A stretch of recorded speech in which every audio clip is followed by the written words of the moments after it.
Welcome to my Arpita's kitchen. আশা করি আপনারা সবাই ভালো আছেন। আমি আজকে বানাবো ভেজ মোমো রেসিপি। এর জন্য এখানে কিছু ভেজিটেবলস নিয়ে নিয়েছি, বাঁধাকপি, ক্যাপসিকাম কুচি, গাজর কুচি আর পেঁয়াজ। আর লাগবে আদা রসুনের কুচি।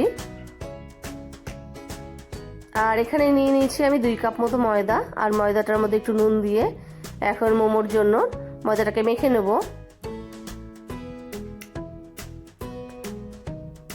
একটা সফট ডো তৈরি করে নিতে হবে। আমি অল্প অল্প জল দিয়ে ময়দাটাকে মেখে নিচ্ছি,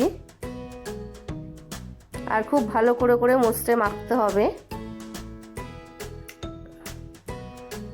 ময়দার ডোটা রেডি হয়ে গেছে।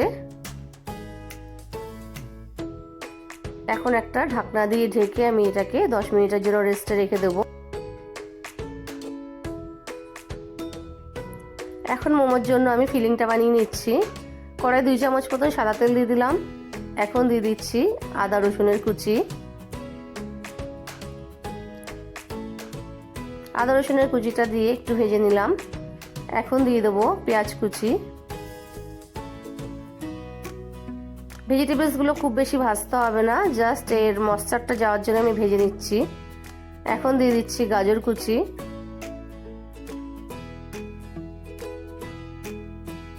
গাজরটা দিয়ে আমি দিয়ে দেবো অল্প পরিমাণ নুন। 1 মিনিট মতন ভেজে নিয়ে এখন দিয়ে দিচ্ছি ক্যাপসিকাম কুচি। এখন দিয়ে দেবো বাঁধাকপি কুচি।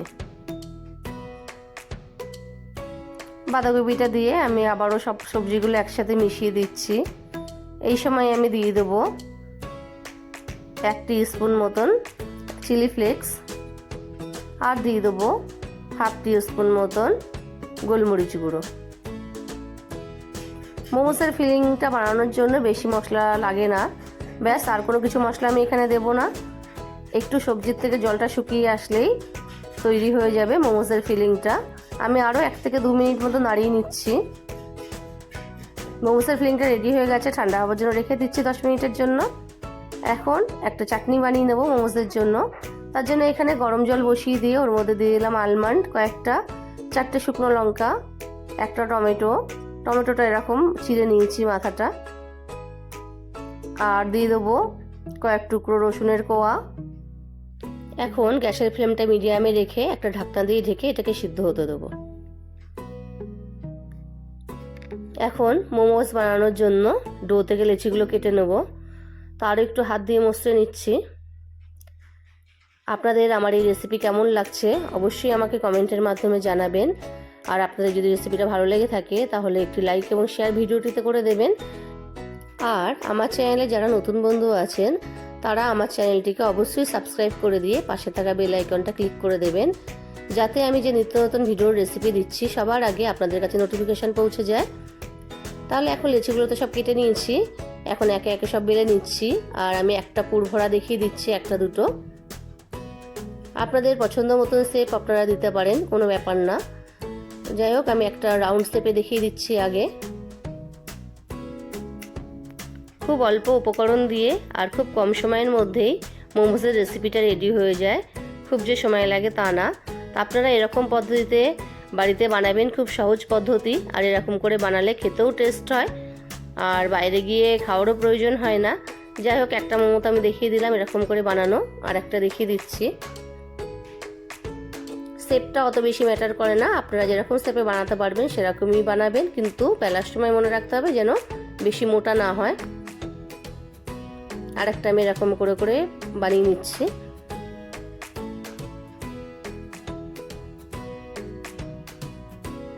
আমি এরকম ভাবে সব মোমোগুলো বানিয়ে নেব একে একে।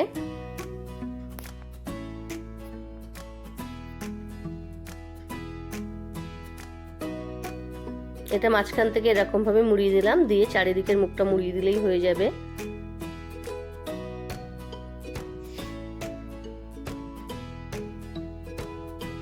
এরকম ভাবে বিভিন্ন রকমের শেপ দিয়ে আপনারা খুব সহজেই বাড়িতেই মোমো বানিয়ে ফেলতে পারেন। মোমোসগুলো বানিয়ে নিয়েছি। এখন এরকম ধরনের একটা মোমো স্টিমার নিয়েছি। এখন এর মধ্যে একটু তেল লাগিয়ে দিচ্ছি। আপনারা চাইলে ব্রাশ দিয়েও লাগাতে পারেন বা হাত দিয়ে। আমি এখানে প্রথমে একটু তেল দিয়ে তারপরে একটা টিস্যু পেপার দিয়ে একটু ভালো করে মুছে নিলাম। এখন মোমোসগুলো সমস্ত সাজিয়ে দিচ্ছি।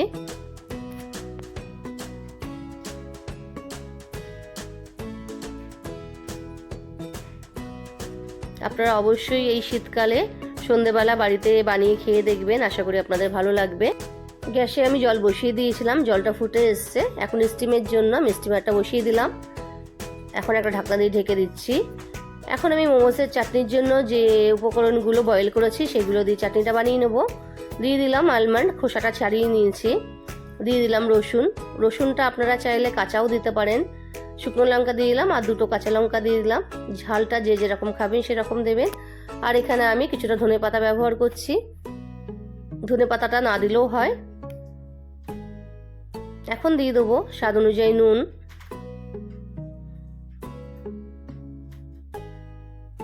এই চাটনিটা খুব টেস্টি হয়, আপনারা অবশ্যই ট্রাই করে দেখবেন, আশা করি ভালো লাগবে আপনাদের।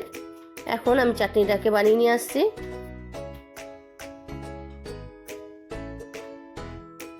চাটনিটা রেডি হয়ে গেছে। আমার মনে হচ্ছে আমি আর একটু পাতলা করব, তাই এর মধ্যে আমি অল্প পরিমাণ জল মিশিয়ে নেব।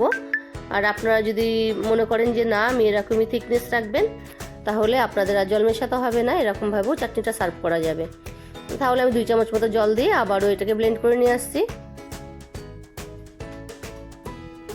এই যে মোমোর চাটনিটা রেডি হয়ে গেছে। আর আমি কনসিস্টেন্সিটা এরকম রেখেছি। এখন দেখে নেবো মোমোটা রেডি হয়ে গেছে নাকি। মোমোসগুলোও রেডি হয়ে গেছে। এখন একটা সার্ভিং প্লেটে সার্ভ করে দিচ্ছি। আশা করি আপনাদের রেসিপিটি ভালো লেগেছে। তাহলে আজকের জন্য এই পর্যন্তই।